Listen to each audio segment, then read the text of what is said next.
Our objective today is the restoration of a damaged Acer. Our maples in California are hardy trees, but they are vulnerable. They're vulnerable to big injuries, and most of the injuries they get are pruning injuries. Incorrect pruning has resulted in decline. That's what this tree is suffering from. The tree is otherwise vigorous. It has issues and problems and decline because of injuries of the past. And some of these injuries are pretty old. Incorrect pruning from 10, 15, 20, or even 30 years ago can send a tree into the decline spiral and ultimate death.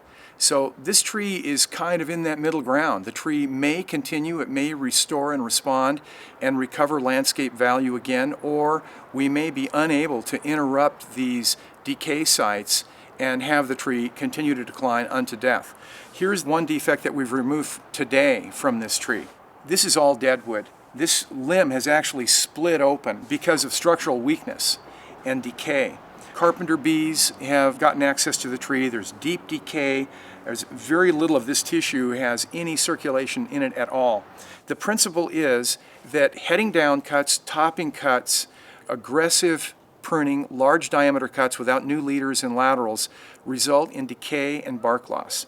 We've got a pretty sizable branch here, 5 or 6 inches in diameter. It has tried to heal the old heading down cuts unsuccessfully. We can see the cambium callus rolling around the end of this old excision. This is perhaps 20 years old when this heading down cut was made.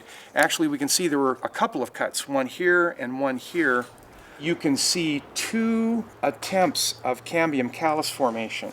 We see one layer here, and then probably pruning occurred again, and the loss of vascular circulation caused this cambium callus to die. So a secondary cambium callus has tried to form to close up this very large wound. For an Acer, this is a big cut. Even though we get these cambium calluses rolling in, it doesn't mean that that's going to be a successful closing wound. They don't always fully close. If the tree's vascular system is interrupted a second time after resprouting has occurred, then our initial cambium callus deposition can be interrupted and the tree will unsuccessfully have walled off the decaying tissue. Finally, this whole limb has died and has begun to tear out and windthrow and shed this dead tissue. So this is a very interesting observation, I think, especially with the sensitive Acer. We have to be very gentle with our pruning cuts. Here again on the end grain, we can see the last of our living tissue was out here. This interior material is already very soft and pithy, and so certainly not viable, and again losing structural strength all the while. Heavy pruning of the Acer results in what we call the death cut. You make big cuts on an Acer and eventually you end up killing your tree. Of all the trees in the landscape that need to be managed by trained and skilled arborists is the family of Acers, because they're so irrevocably damaged by incorrect pruning. This is an example of that. We can see this very large branch here that has resulted in deep decay. This wood is absolutely punk and pith. It's soft, it's mushy, it's rotting right before our eyes. Now again, this decay traces back to old injuries from years ago. A very large heading down cut, about say 5 inches in diameter, was made on this branch years ago. One leader has emerged and risen up as part of the tree's response and new structure developing. And cambium callus has tried to roll in and close this wound up, but unsuccessfully. So this is a case of a decline of tree caused by incorrect pruning from decades earlier. The tree still has a lot of live wood, a lot of healthy tissue, just like a new, young, strong, vigorous tree. But it's all mounted on decaying, declining, weak, and rotting structural armature.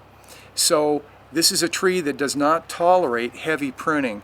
In fact, we like them best when they're unpruned. Let the Acer stand in natural form. Just remove defects, narrow crotches, weak wood, dead wood from the tree, and only that. If it's the right tree on the spot and there's room for the tree, you can just let it rise up, the so-called benign neglect management style, hardly do anything to the tree. Just remove defects only, and you'll be safe in your management practices. you get these big heading back cuts, these big reduction cuts, these big pollarding cuts, you're sending the tree into decline.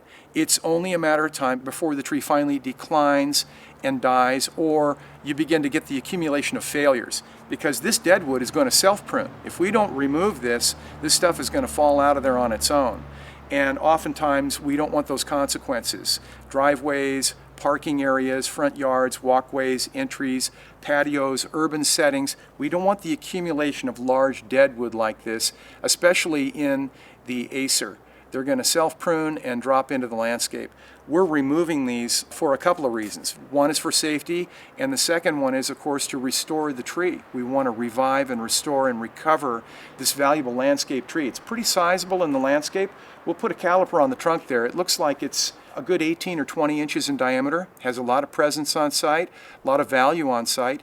It's well placed in the landscape, and the tree is otherwise healthy except for these old injuries that have resulted in dieback and wind throw and failures in the tree.